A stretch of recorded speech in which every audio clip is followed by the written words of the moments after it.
Hi everyone. It's been ages that I've done a video, and of course, because we are all going through a lockdown and not going to office and not going to my chamber, but of course, we are doing things from home.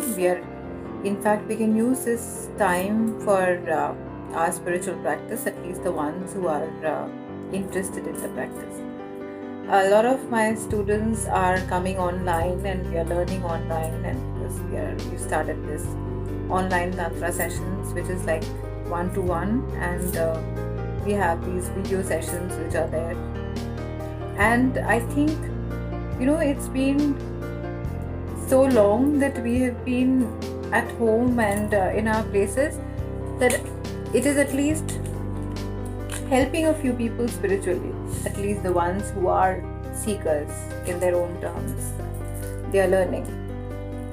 So right now we are doing these courses about the 64 yoginis, and we are doing these tantra courses. So there are a lot of people who have this question about tantra. What exactly is tantra? And to begin with, I would say that it is definitely not what people think it is. So this is something, of course, I have practiced a whole lot of other forms in occult, but something which is very close to my heart is tantra, definitely. That is because I love the goddess. There is something about her which really pulls me, not right now, not from now, but it's been since ages. Always, right from my childhood. So I've been very drawn to her, and I think I've been to so many places, tried learning so many things, and get so many fake people during this course when we are trying to learn something. So what happens is, it's been very different. So I'm trying to make things easy for a lot of people who've got the wish and want or desire to learn, but they're not getting a place to learn, because it is not something that is available just like that, because it requires a certain amount of initiation. It requires a guru, it requires a teacher, it requires somebody you can pass it on to. It cannot just happen that you pay some money and get it done. Of course, we do take donations, we do take energy exchange, because it is something which you can use for other things, for some good things. Anyway, coming back to what Tantra is. Sri Vidya. We would talk about Sri Vidya, and we would talk about the benefits of Sri Vidya. If you're talking about mantra, there's a science. It's a science. And there are two kinds of mantras, and any mantra which is to do with a Devi or feminine energy is called Vidya. And any mantra, any sound syllable with vibration, if it is to do with a Devta, that is a god, then it's called a mantra. It's a masculine energy. Every Devi mantra, which is a feminine energy, has got a beach mantra, which is a seed. What happens is, this seed is incorporated inside you. It's planted inside you so that it can sprout, and it can make you a good receiver to receive the energy, to receive her blessings, to receive her guidance, and of course, to connect with her. Let's talk about what happens. For example, you want to talk to somebody. In today's world, you have like mobile phones and everything, the latest gadgets to connect to people all the time. So we are all connected. Though how much I would love not to be connected to anyone. So obviously, I am very selective about being connected to anyone. Anyway, so we have phone numbers where we can instantaneously call somebody, and we are connected to that person, and we can talk to that person whatever we have to. So that mantra is like the phone number or the instant connect to whichever Devi or Devta that you want to connect to. So that mantra is the number where you can actually connect. Now, each Devi and Devta they are owners of their own mantras. So when you want to connect to someone, you have to use that particular mantra and then get ahead in your spiritual practice. So there are two ways of connecting. Like if you're talking about connection, you know, they're like some people do sound mantras is connecting through sound, and there are other ways of connections as well, where you can have murti, where you can have. But I am okay. Murtis are there because I've had my grandparents who've been practicing also, and I've had the murtis that they have installed, and so I take care of them. But I'm a person who's more to do with internal energy and formless, formless sadhana, I would say. That is because whenever we are doing a sadhana and whenever we are doing a practice, if we are too much into um the material puja, as in say for example, I am doing a Sri Vidya puja, and let's talk about who Sri Vidya is. Now we're talking about Tantra. So Tantra has got 10 deities, 10 devis, starting with Kali, ending with Kamalatnika. That's a form of Lakshmi. In between, there is Tripura Sundari. Tripura Sundari being the goddess of the three worlds. Now we can talk about three worlds in the sense, we can talk about the Sattva, the Rajas and the Tamas, which is the Gunas. You can talk about three states of your mind, which is like sleep, dream, and awake. So these are the three states that we are talking about. She is Sri Mata, Sri Maharagi, Srimad Singhasaneshwari. She is the mother, the prime mother. Before Parvati came into being, Shiva was married to her. So she is the prime goddess, the first one. And Sri Ragye. What is that? There is Sri Maharani as well. Sri Ragye means she is the empress or the queen in her own rights.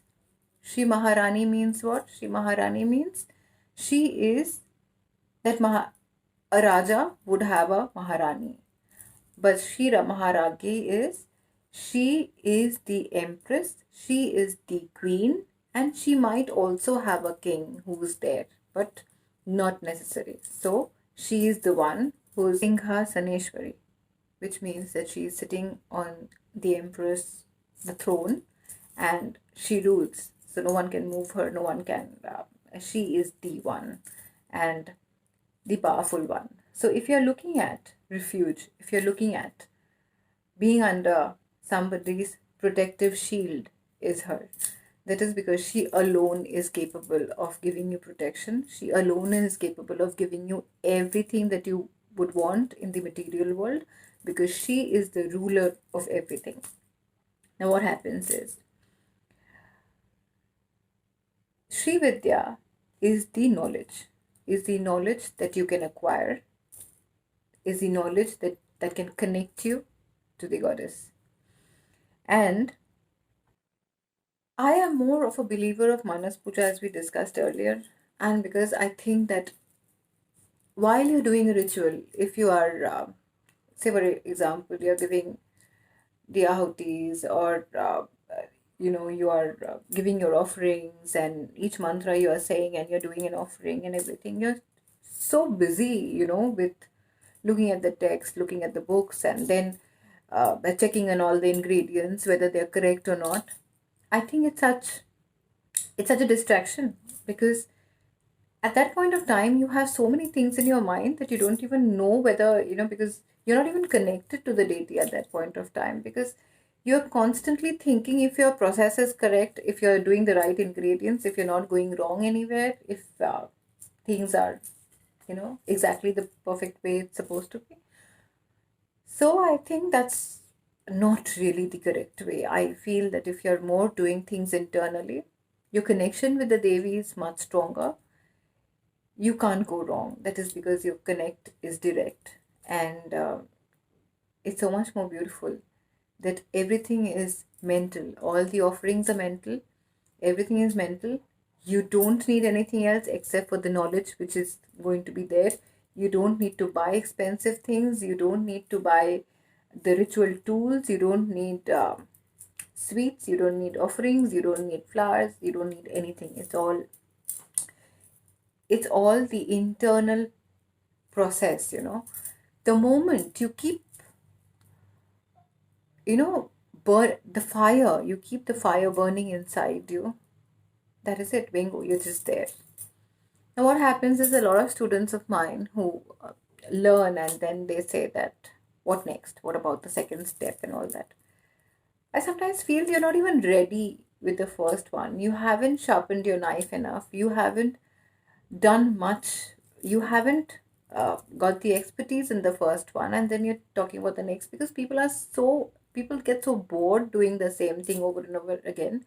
But the thing is, I believe that to give even a music piece which is or a dance performance which would last you for about say 5 minutes or 6 minutes, you have to actually give yourself your practice. You have to practice for at least a few months, a few hundred hours, to give yourself a perfection in what you're doing. So that thing that you are going to perform, you're going to get yourself in that state of perfection where you can actually think and connect to the deity, is something that we need to master. So it is all about mastering, it is all about sticking to it, it is all about taking up the challenges, it is all about constantly doing that one thing that you're doing. Because if you're talking about the Das Mahavidyas also, sometimes it takes the entire life knowing just one deity. Suppose you start with Mahakali and she gets you so involved in her that you'll not look at anyone else, any other deity. She will absolutely fulfill you completely. She will give you that satisfaction, that pleasure, that beauty, that love of a mother. And the mother knows. Mother knows everything.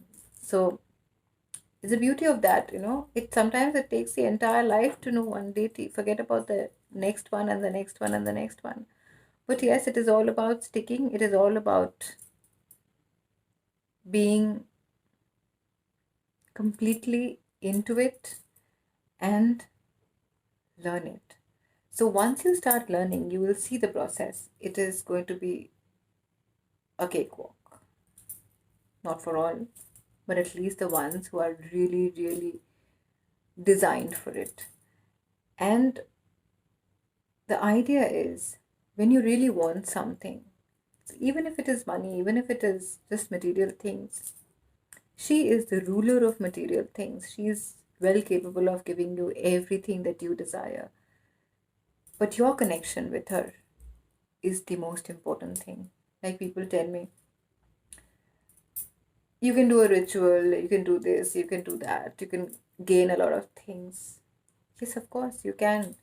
But the love that you get, it's like intoxication, any kind of intoxication that you could give up your world for that. That is the kind of dedication that I'm talking about. If you have that, go for it, because that's what is going to get you close to the goddess, and that's going to give you the confidence to move ahead. I'm not saying that the challenges of the world are not going to be there, because you are the one who's doing the practice, not the world. So the world remains the same.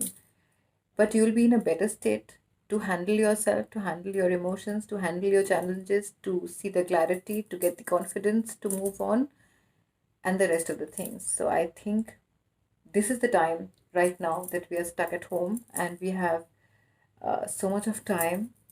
Let's learn, let's understand her, let's understand Mother Nature, let's understand Maya, let's understand what illusion is, and let's go ahead and get her into our lives. Let's get the baby in.